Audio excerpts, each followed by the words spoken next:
Okay, we are joined today then by the very special Mr. Joe Thambu Sensei, all the way from Melbourne, Australia. This is someone that I've trained with before. I was a dojo say for a month in Australia within it, and I'm sure we'll talk about that a little bit as the interview progresses. We're not going to go too much into your background today, Sensei, if that's all right, because I think people can read about that, and it's a waste of having you here and asking you questions.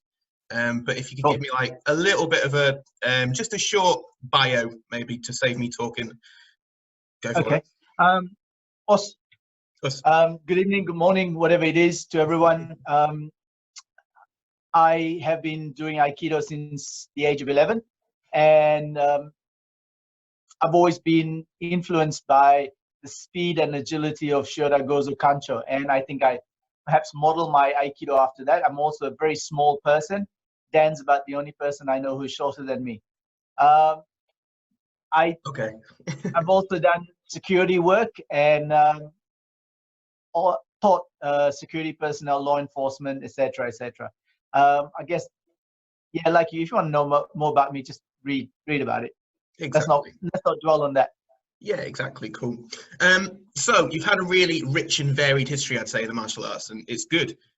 From starting in Malaysia with your uncle, Thambu Raja, and being exposed at that point. You got to meet some amazing people, yeah, during that time. So people like Don Drager. Yes. What was it like to just be in that environment day to day? You know, having someone like Don Drager there he wasn't there all the time. He was there usually in the northern summer. He'd go to Malaysia and use my uncle's dojo as a base to do research for his book, and he wrote a lot about martial arts in Southeast Asia at that time. Okay. He also brought with him a lot of top flight martial artists, and the reason I actually started is because one year he brought down his teacher, Shimizu Sensei, and a few other really top flight martial artists, and I looked at them, and at the tender age of 11 I said, that's what I want to be. So, you know, I think to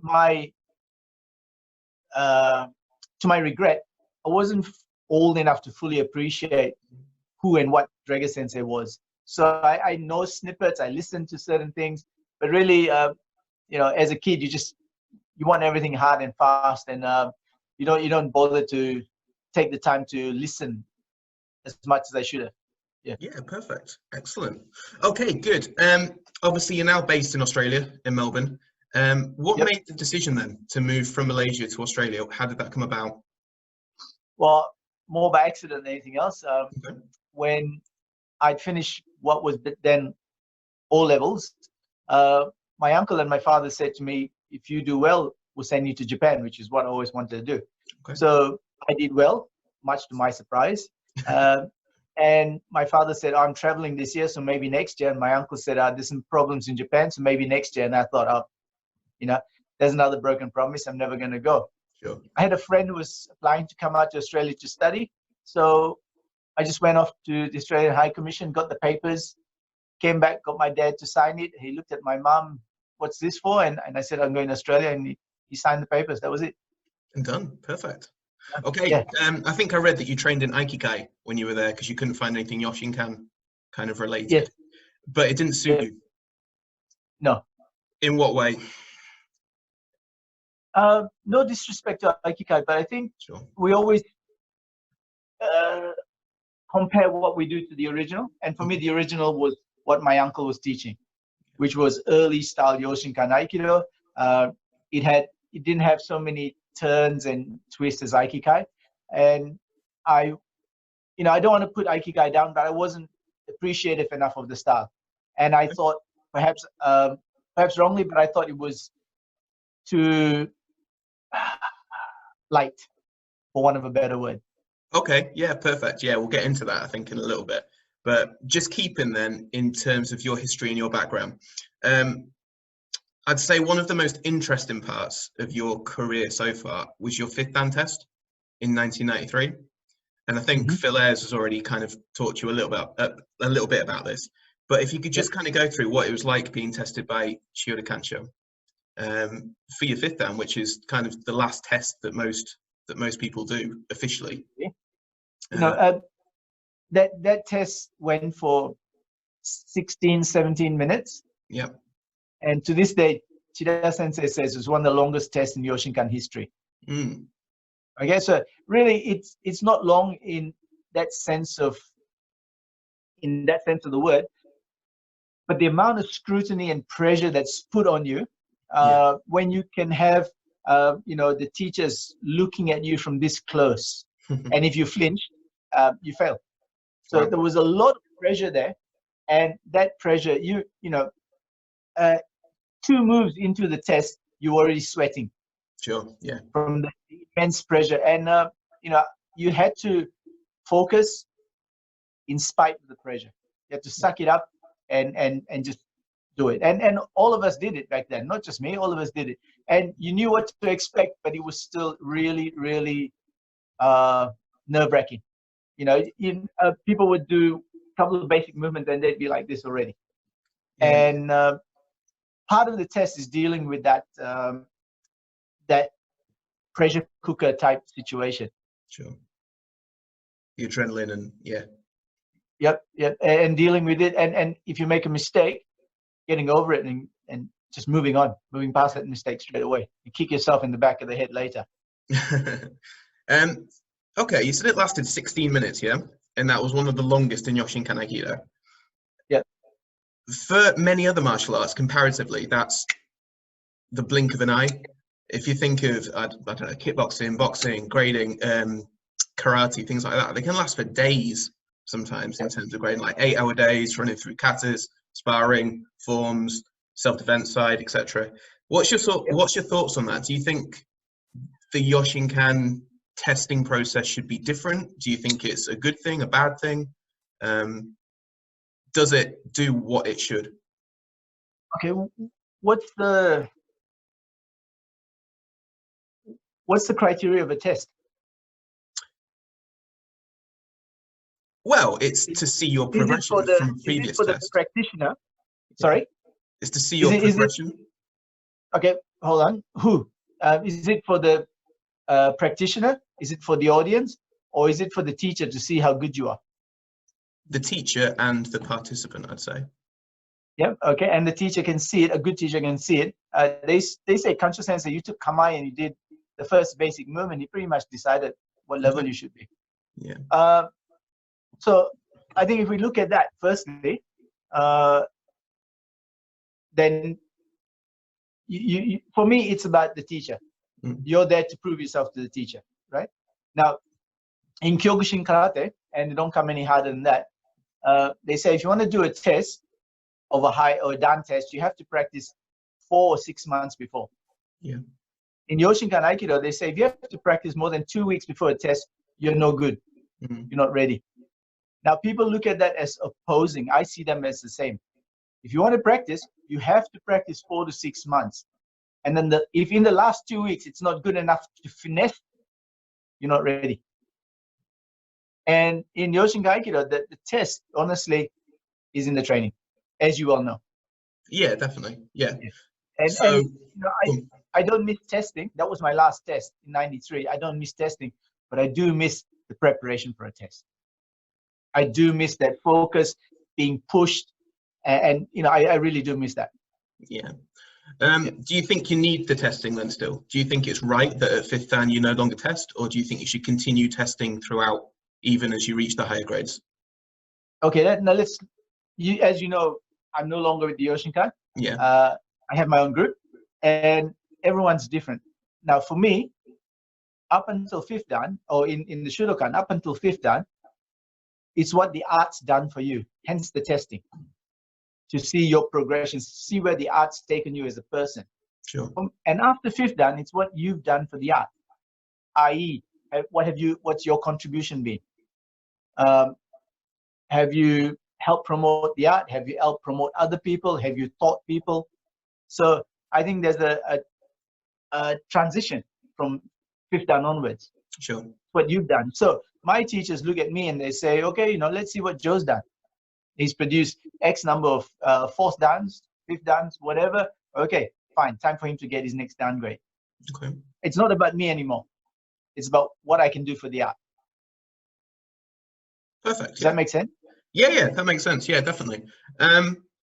How do you continue with that passion and enthusiasm then? Because if you're no longer tested at fifth dan, going up to sixth dan, seventh dan, etc., is there any possibility of it becoming kind of an old boys network where people get overlooked for gradings, perhaps people get put in for gradings perhaps that they shouldn't do, and then people that should be at a certain level may be overlooked because they're not as close with the sensei, with the Shihan, etc. So they get kind of overlooked perhaps. And I think you kind of alluded to this with your interview with Darren Friend Sensei. Yep.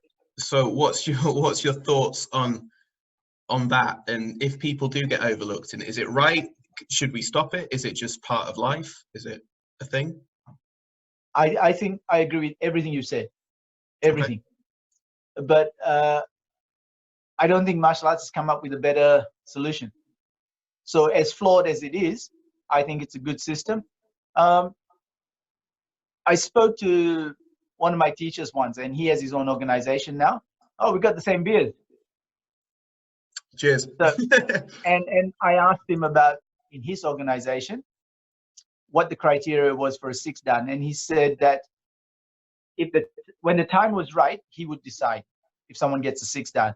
And if the time was right and that person still hadn't got a sixth dan, they could request a test. Right.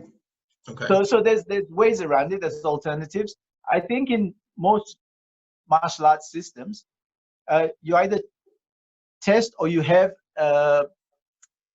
someone above you who recommends you and helps you along the way to a certain level. Yeah. And everyone's different. Every organization's different. And the problem is there's no one size that fits all. There's no,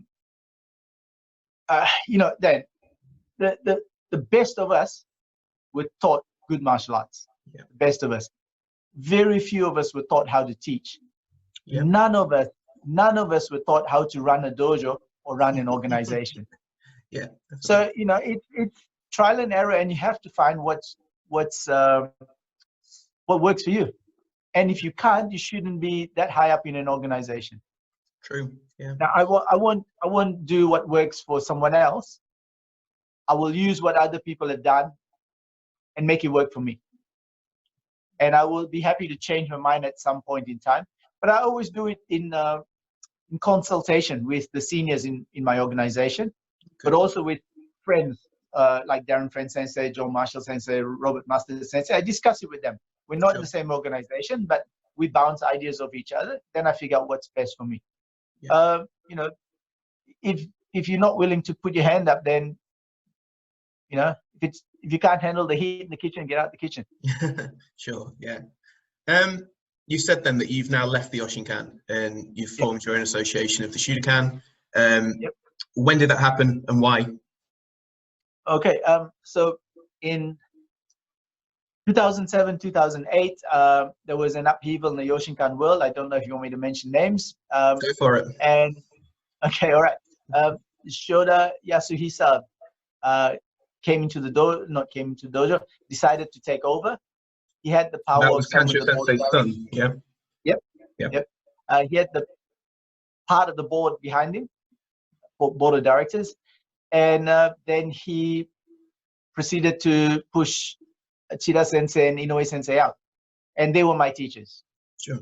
So when they left, I stayed in the organization, and to this day, to my undying regret, I didn't do two things. One, I didn't start a petition against him taking over.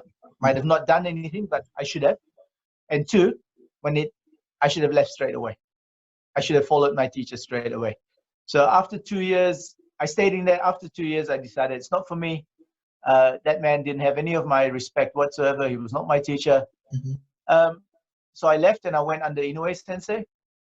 And I think 2-3 years ago, Inoue Sensei passed away. Sure. And I was left in a quandary. What do I do? And the only way I could figure out to keep the legacy of my uncle and keep the legacy of Inoue Sensei alive was to go on my own. Okay. No disrespect to any of the other teachers out there. I could have joined other teachers, gone under other teachers, but I think to keep the legacy of those two men alive, my two main teachers, best I did my own thing. Why did it take 2 years then from Shioda Sensei and Inoue Sensei leaving to you kind of going, oh no, I'm out? That's a really good question. Huh? Look, I've had relationship breakups easier than leaving the Yoshinkan. Yeah. I kid you not. I kid you not. That was one of the hardest decisions I ever made in my life. And if you know, the people around me will attest to that. Why it took 2 years? Maybe I didn't have the balls. Okay. That's Maybe maybe it was too emotional. It was really hard. It was really hard. And it's not something, to this day, I have my regrets about leaving the Yoshinkan. I do. Really? What regrets would they be? You know, it's like leaving your father's house. Yeah. Yeah, you know, there are regrets. And I made my bed, I'll lie in it. But, you know, I have so much respect for the Yoshinkan. I have so much respect for people like Master Sensei, Darren Friend Sensei, John Marshall Sensei, Jacques Paye Sensei, who, you know, we share the same feelings, but they stayed in there. Yeah. I respect that a lot. They pushed it and they stayed in there. I had to do what was right for me. Definitely, yeah. And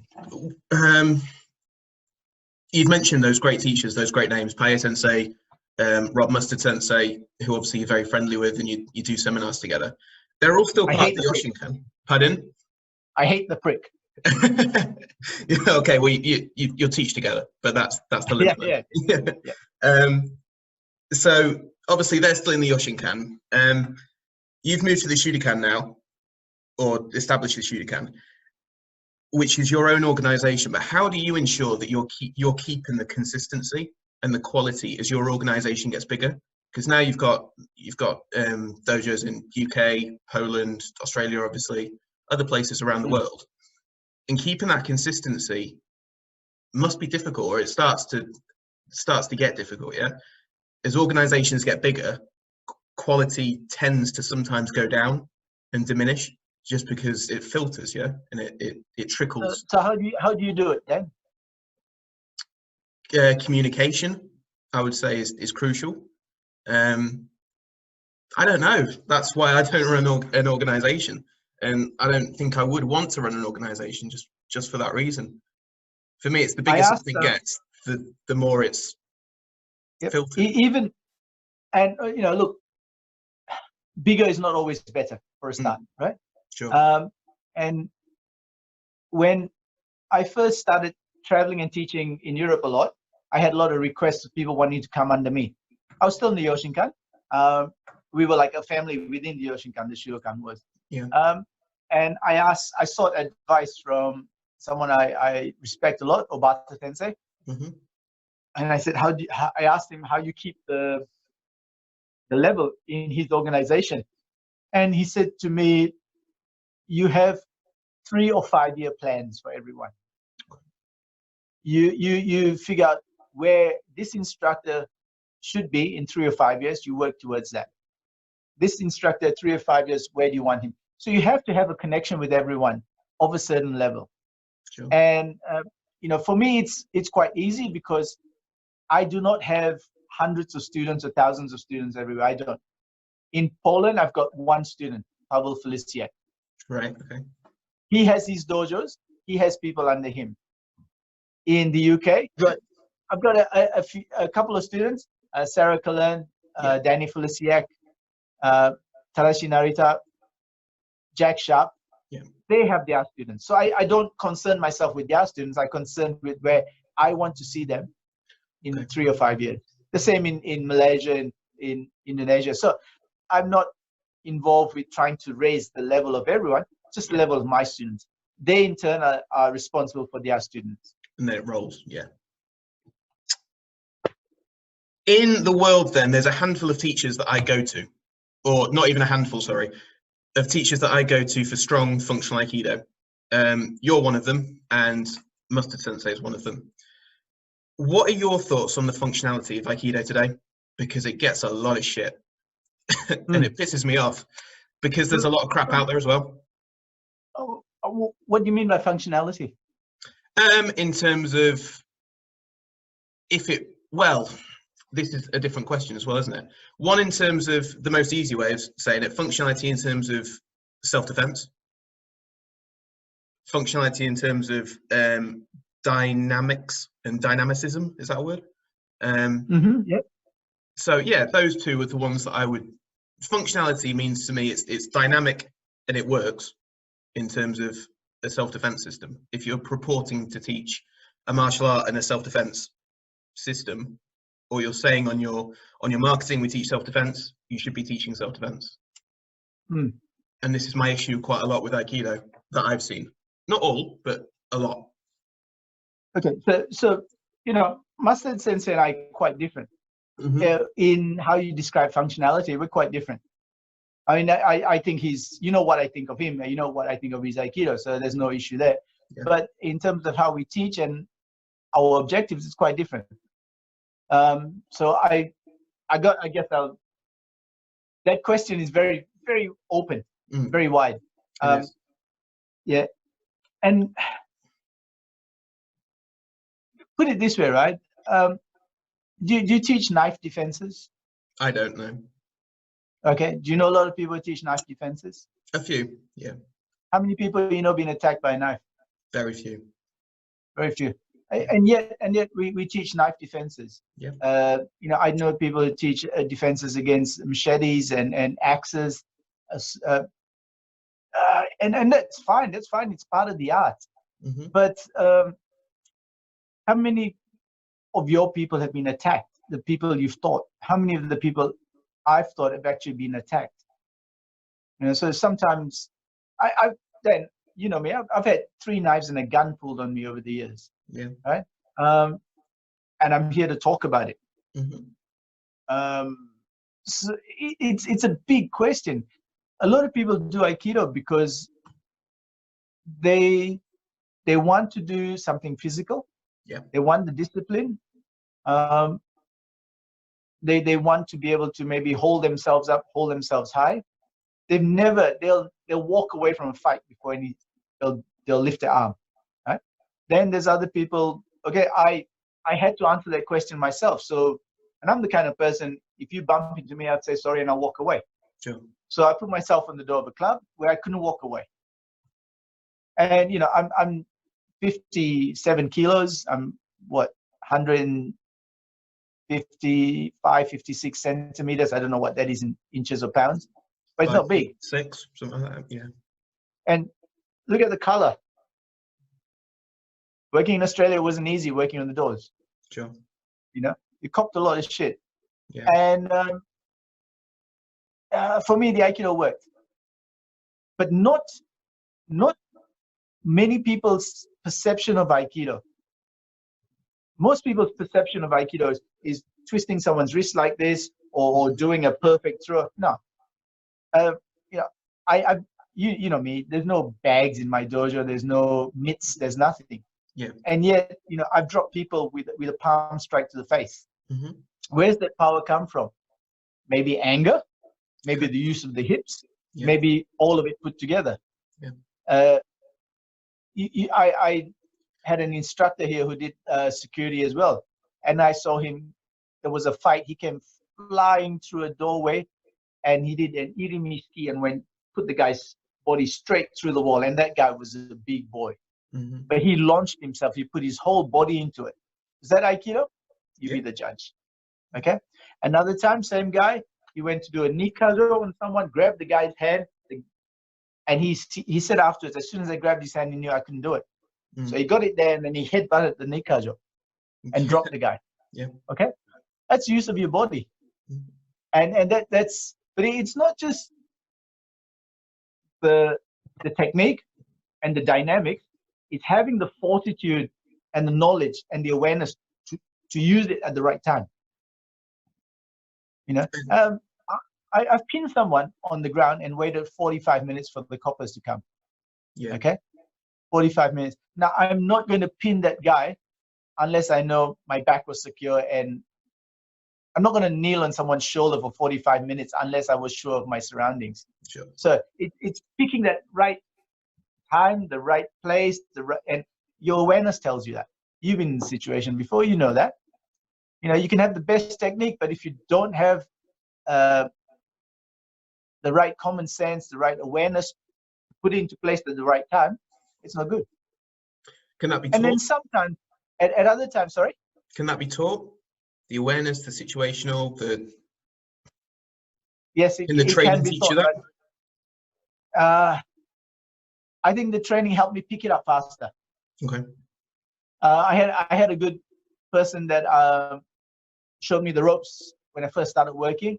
Yeah. But pretty soon, after I started working with him, I had a job offer somewhere else, and then I was on my own. Most of the time, I worked with other people. Most of the time, I was on my own. So you had to pick up really fast. And I think the Aikido helped me a lot. It helped me stand up and tell, can I swear? Yeah, of course, yeah. It helped me stand up and look someone in the face twice my size and say, hey, fuck off. You're not getting in. Yeah. And the guy says, who's going to stop me? You? I go, yep. I didn't believe it. I didn't, you know, my balls were the size of, peas when I was saying that. But you know, you just stood up, you stood your ground. And I think the Aikido helped me do that. It also helped me talk to people. And 9 times out of 10, that talking and you know, just that empathy and blending with someone. Yeah. The right amount of respect, the right amount of harsh language, or you can be harsh but still be respectful. That got me out of a lot of trouble before it happened.